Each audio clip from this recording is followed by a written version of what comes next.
जय माता दी भक्तों, यदि आप भी माँ के भवन पर रूम बुक करना चाहते हैं तो www.maavaishnodevi.org.com पर जाकर आप रूम बुक कर सकते हैं, क्योंकि भवन पर रूम सिर्फ और सिर्फ श्राइन बोर्ड द्वारा ही प्रोवाइड किए जाते हैं। इसके अलावा कोई भी प्राइवेट होटल वहाँ पे नहीं है।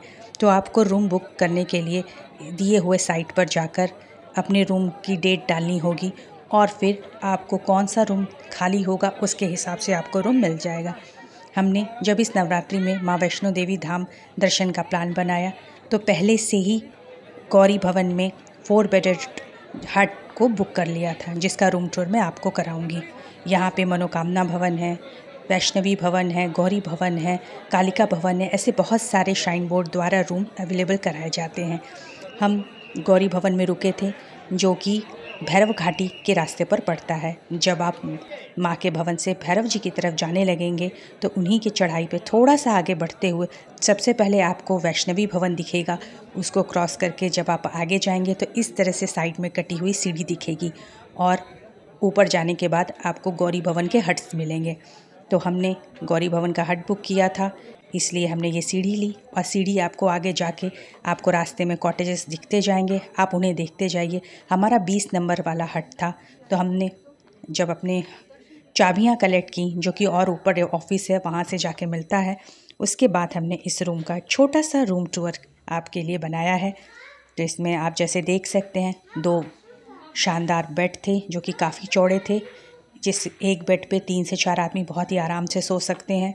साथ में बहुत ही कंफर्टेबल गद्दे, 2 टेबल, साइड टेबल्स भी आप देख रहे हैं, कर्टन्स, बहुत ही नीट और क्लीन रूम था और गद्दे वगैरह बहुत अच्छे थे। ओढ़ने वाला बहुत साफ़ सुथरा था।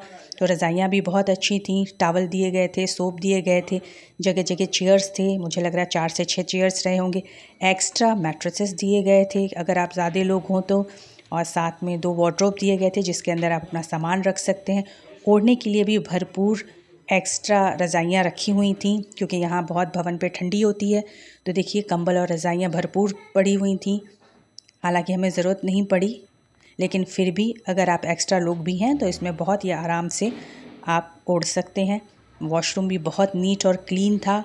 साबुन जैसे मैंने आपको पहले बताया, सोप दिया हुआ था, गीज़र लगा हुआ था और बहुत नीट क्लीन और काफ़ी बड़ा वॉशरूम था। और सबसे बेस्ट पार्ट ये है कि ये बेडरूम से सेपरेशन पे था, अलग था, क्योंकि ये आप ड्रेसिंग एरिया देख रहे हैं, इस ड्रेसिंग एरिया के बाद वॉशरूम था। तो वेंटिलेशन भी बहुत प्रॉपर था, तो जिससे जो रूम्स में हैं लोग उसमें कोई दिक्कत नहीं होगी। और जैसे कि आप रूम देख रहे हैं, हमने 2 डबल बेड एक ही रूम में है और बहुत बड़ा रूम है। और सबसे बेस्ट पार्ट जो इस हट का था वो था इसका बालकनी, यानी इसका टेरेस। तो उसे टेरेस कम बालकनी आप कह सकते हैं। बहुत बड़ा और शानदार था। ये हम शाम में पहुँचे थे, तो ये रात का व्यू देखिए कि सबसे खूबसूरत बात ये कि वहाँ से माँ का भवन बहुत ही खूबसूरत तरीके से जगमगा रहा था, दिख रहा था, जिससे दिल खुश हो गया। जाते मान हमने जब वहाँ पे अपना सामान रखा और भवन इस पे आए बालकनी पे, तो मन खुश हो गया। और अब ये सुबह का व्यू देखिए, ये जो सीढ़ी देख रहे हैं सामने से दिख रही है, ये भैरव मंदिर की तरफ जाती हुई सीढ़ी है, आप इसको भी ले सकते हैं। और खूबसूरत पहाड़ियाँ, सुबह की पहली किरण माँ के भवन पर पड़ती हुई, और सुबह सुबह का ये शानदार नज़ारा। लगभग 7:30 बज रहे थे और देखिए चारों ओर कितनी खूबसूरती है। और माँ का ये भवन, सुबह का नज़ारा, आपको घंटियों की और भजन की आवाज़ बहुत ही सुकून देने वाली होगी, बहुत ही शानदार लगेगी।